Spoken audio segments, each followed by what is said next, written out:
created using Powtoon. Hello and welcome to the Google Drive video tutorial. I'll be presenting the professional development via screencast in order to allow you to access it at a convenient time for you.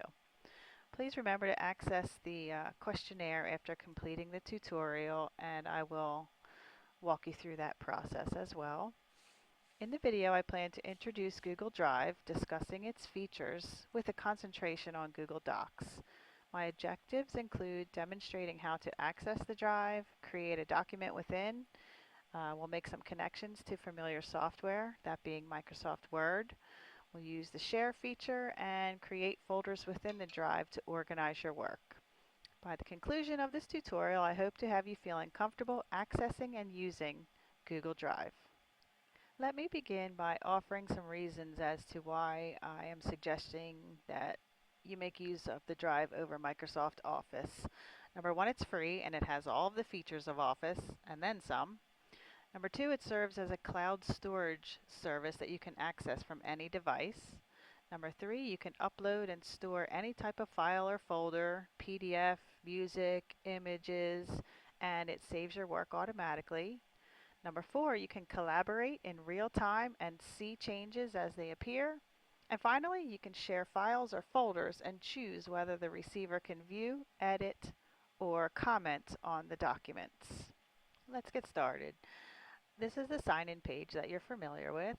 So you want to sign in to your Google account. Okay. This is Google takes you to where you left off, and I was actually in my Google Plus. So we want to click this little grid looking icon, and we're looking for Drive.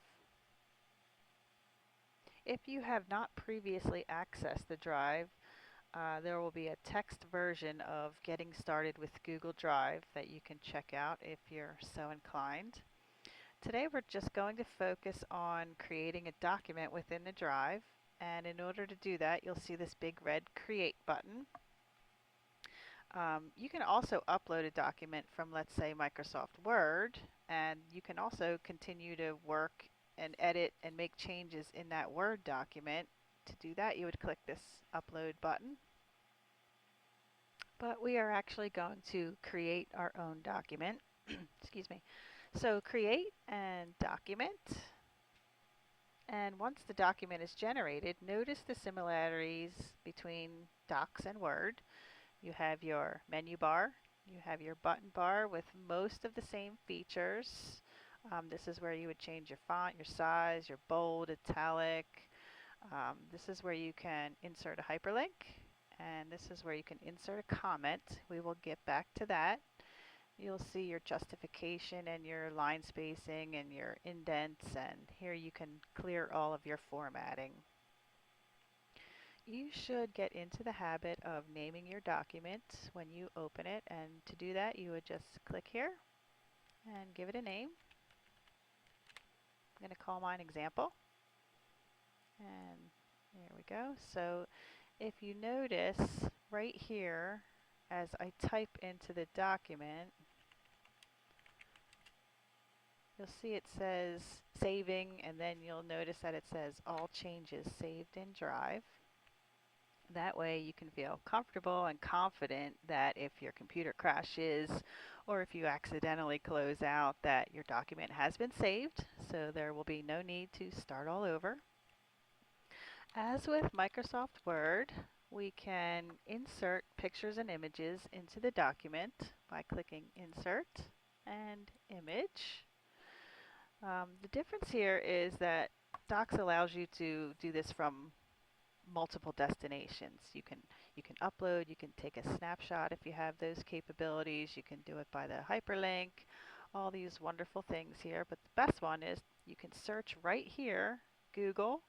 So if you were having your students do an animal research project and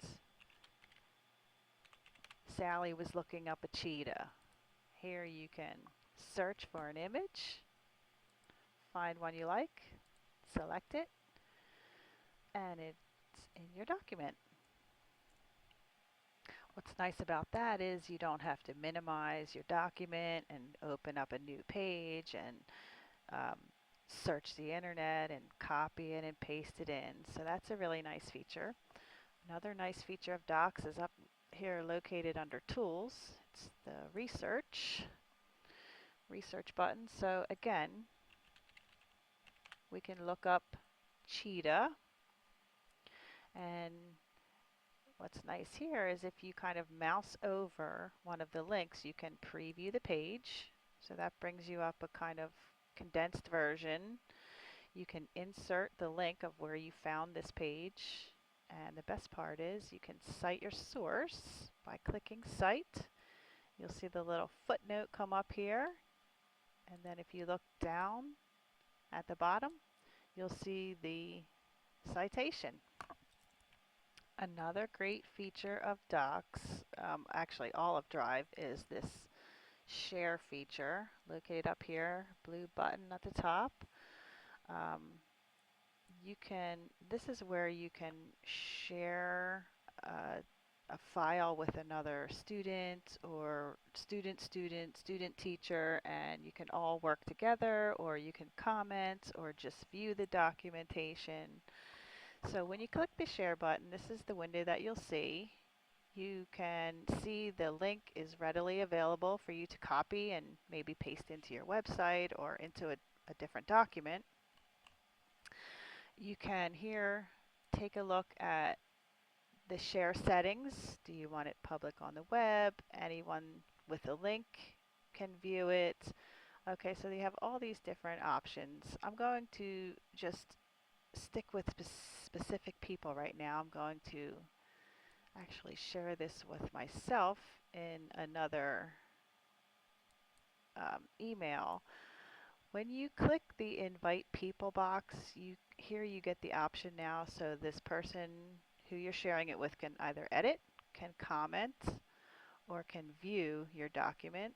So I'm going to leave it on can edit, and I'm going to share this with myself. And also you'll see this box is checked, notify people via email.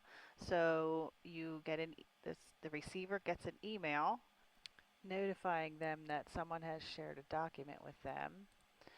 Also, they can just check their drive in the shared with me section, and the document should be there. I'm going to now log into my other account to demonstrate.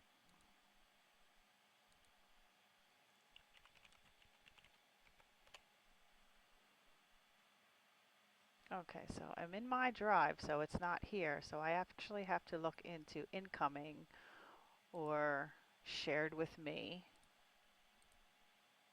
And here it is.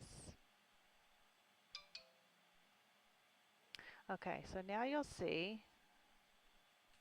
that that's me. That's my Gmail on my other account here. I know it's confusing. So since I did give myself permission to edit this document, I can make some changes.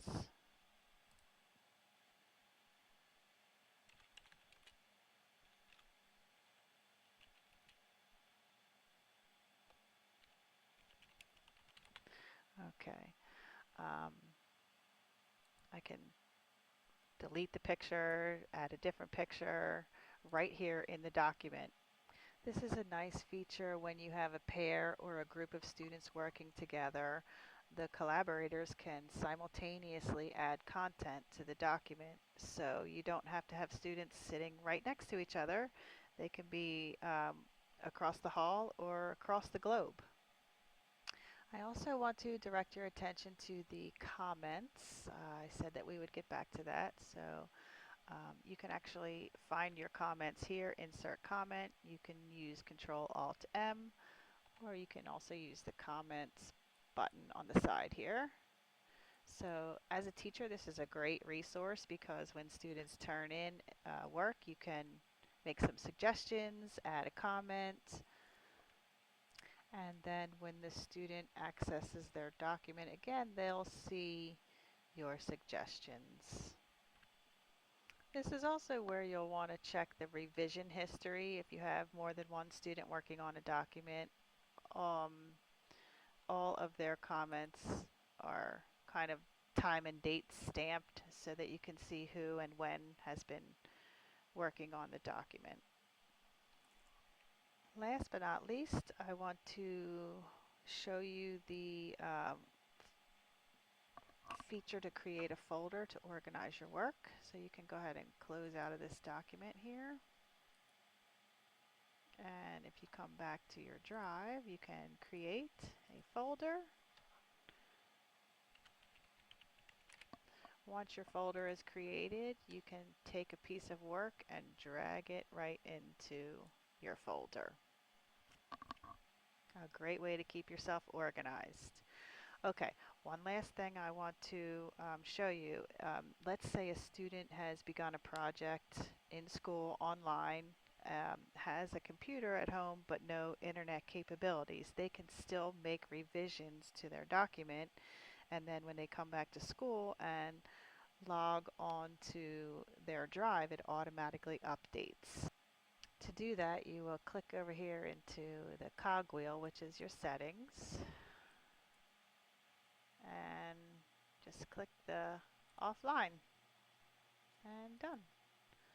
So then Johnny can work at home offline, and then when he comes back in and loads up and goes on the internet at school, all of his revisions will be current.